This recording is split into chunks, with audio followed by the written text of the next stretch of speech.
What's going on, Detroit Lions fans? This is actually take two of tonight's episode. I recorded a whole show and realized that my audio was turned off for the first 45 seconds. So, take two for tonight's show.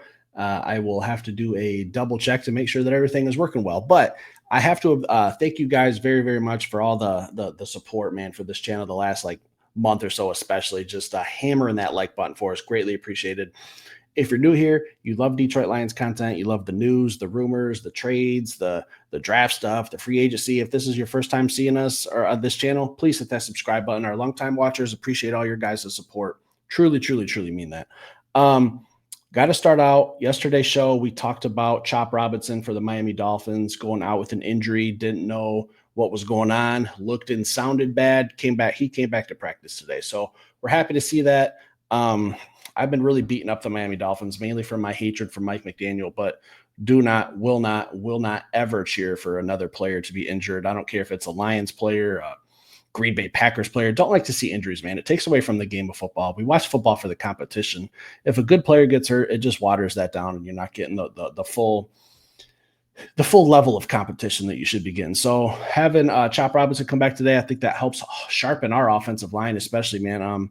We have Aiden Hutchinson. I'm sure a lot of guys are probably sick of getting beat up by him on our team all training camp. So to get Chop back in there, give our offensive line another look, it's only going to make us better, in my opinion. So happy he's back. Detroit Lions were dominant again today, guys. Absolutely dominant in training camp. Practice with the Miami Dolphins. Not as dominant as yesterday. I'm going to be firm, but I'm always going to be fair. I feel like the Miami Dolphins, from some stuff that I saw in some interviews yesterday, with their writers and their reporters, the team captains of the Miami Dolphins weren't very thrilled with how practice went yesterday. So I'm sure that there were some team meetings in the locker room, in the hotels, at dinner last night that, they didn't like how that practice went. But we beat up on them again today. But they did respond a little better. So I can appreciate that level of competition coming into day two, sharpening up, giving us some better reps. Again, this is only going to help the Detroit Lions is how I look at it. So I want to see every team's best. If the Miami Dolphins weren't at their best yesterday and they came in a little bit better today, it's only going to make the Detroit Lions better. So I love that stuff like that happens. And the reason I was so excited yesterday, and a lot of people were in the comments saying practice don't matter. I'm well aware that practice don't matter because I know preseason games don't matter. But what excites me is this was the first chance for our starting offense and our starting defense to see another team's starting offense and defense. So I was excited to hear that we dominated another team, regardless of how well I think the Miami Dolphins are going to do this season. It's a first look at real how we measure up against another team. So that's what had me so excited to know that we were going against their best, they were going against our best, and our best was absolutely just cleaning house. All right. And I'm not trying to be like that Lions fan that's on here gloating because we've had a good couple of years of success. Trust me, I remember those days where we were kind of like the Miami Dolphins with a lot of hype and just things don't go our way. And all of a sudden we're 7-10 or 7-9, and it just doesn't fall our way for the season. So we've been there. We've done that. Got to be humble enough to understand that, we haven't won a Super Bowl yet, so we ain't done shit. I'm well aware. Trust me. People in our comments remind us of that all the time. But let's start with the offense today, how they looked. Jamison Williams is the name I keep hearing, was absolutely electric and a constant problem, according to Jordan Schultz. He's an NFL beat writer, so he's not associated with the Dolphins, the Lions. He just works for the NFL. Jamison Williams was sticking out to him. And real quick, while it's on my mind, let me load in a graphic of, something that J-Mo did today to former Detroit Lions player Ife Melifonwu, man. Beat him for a touchdown. I believe he beat him yesterday.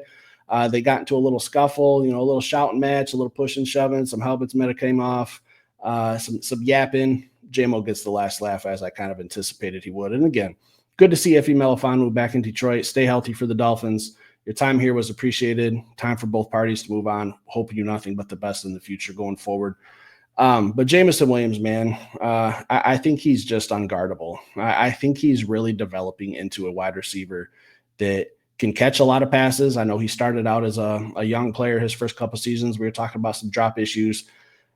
Haven't seen that as often. It still pops up from time to time. You're not going to catch every single pass in the NFL. Trust me, I've seen St. Brown drop a few as well. So I feel like if J-Mo really concentrates and hammers on those hands and that footwork, he's going to be absolutely unstoppable. His speed is just unmatched. So sticking with the offense, On some situational stuff today, the Detroit Lions offense scored on 3 out of 4 trips to the red zone with touchdown catches from said Jamison Williams, said Amon-Ra St. Brown, and David Montgomery. And I think David Montgomery, while we're on his name, is a very, very underrated running back, especially as a pass catcher. I think a lot of people view him as just a between the tackles, pound it for a couple yards here or there type running back, and maybe he springs one free. But I think he's very undervalued, not just for the Detroit Lions, but in the NFL altogether, because I love our 1-2 combination with him and Gibby. And while we're on that, just keep segueing into these great topics. Little trickery from the Detroit Lions today with David Montgomery lining up in sounded like some type of wildcat formation with Jared Goff as a wide receiver and Jahmyr Gibbs and Demo in the background. Love the formation. Love that Coach John Morton's being a little creative with his personnel and his groupings. This is what we've been talking about. These trick plays are nice. They're cute. I think he looked at it and said, hey, just because Ben Johnson's not here no more doesn't mean we can't get more creative in a better way and just stick to what we know. Running the football, right? We all remember that playoff game where we should have just kept running the football. Ben Johnson, a little too cute, bit us in the ass. I think John Morton's going to be a much better play caller with knowing and understanding where he can dominate a football game. Sometimes it's nice to see, but this is what I want. The only thing, I'll just nitpick a little bit. This is probably just the tip of the iceberg with this whole Wildcat thing. David Montgomery, I believe, and I could be mistaken, I believe he played a little quarterback back in high school. So if this is something we're going to be doing, if we're strictly just lining up in this Wildcat and pounding the football, that's great. But if we're going to let Demo air it out, maybe we throw an actual wide receiver in there, because I just don't think Jared Goff, I love you, but I just don't think you're going to be torching too many corners in the NFL anytime soon. But again, I love the formation. I love that it's kind of coming back. The Wildcat formation, I feel like, was hot in the early 2000s. I remember Ronnie Brown and Cadillac Williams absolutely just starting like a wave of every team trying to get, some type of new formation where they can run a Wildcat. Some teams were drafting Tim Tebow and players like that. Maybe he can't pass, but he can run the football. Maybe we can use him as a Wildcat. And then it kind of disappeared. So maybe the Detroit Lions are looking at this and saying, well, we have a two-headed monster. I think we can run the Wildcat and run it very effectively, especially if David Montgomery can have some sort of maybe ability to throw the football. And again, I could be wrong on that whole high school quarterback thing, but I am pretty sure I heard that somewhere along the lines. But what do I got next in my notes? Dan Campbell today on Tate Ratledge, our prized second-round pick that a lot of people are in love with, myself included, said he's starting to look like a seasoned NFL guard. And I've seen a lot of beat writers. And again, I wasn't at practice. I can only go to a couple here and there due to my unfortunate real job. Can only make a couple practices myself, but to get some eyes on. But I've seen a lot of beat writers that I trust and I respect their football opinions saying that this Detroit Lions offensive line is looking better than last year's. Okay, so that's exciting because I think we had a top 5 offensive line last year. I don't know with the loss of Frank Ragnow and Kevin Zeitler that that's still the case, but I would love to be wrong about that and let our offensive line still be a top 5 unit in this league. So great news to hear that from Dan Campbell on Tate, looking like a starting guard. Defensively, let's move to the defense last, certainly not least, absolutely not certainly not least. Aiden Hutchinson and Marcus Davenport might be a dark horse for having the best defensive end tandem in the NFL because they both had sacks today. Davenport's been secretly just having a great camp. I don't think he gets a lot of talking about. I think he was my biggest X factor. I said this when we signed him in the free agency period on a very, very team-friendly deal. Marcus Davenport, it's not about his ability to play football. It's his availability to play football. When he's healthy, he's a dominant defensive end. So to have him, Aiden Hutchinson, Tyleik Williams, who's in the middle, who's playing very well. DJ Reader, who also had a sack today, I read, and a couple pressures. Getting Aleem McNeil back potentially a little early. He kind of left a hint that his rehab was done, and now he's in the training phase, I believe. So, man, if we're loading up in the middle, and I feel like we signed Roy Lopez, and we haven't even had a chance to talk about him. Like, I feel like he's flying very under the radar too. So I love our defensive line. I want to know where you guys think our defensive line will rank at the end of the season. Do you think it'll be a top 5? How many sacks total do you think along the whole defensive line?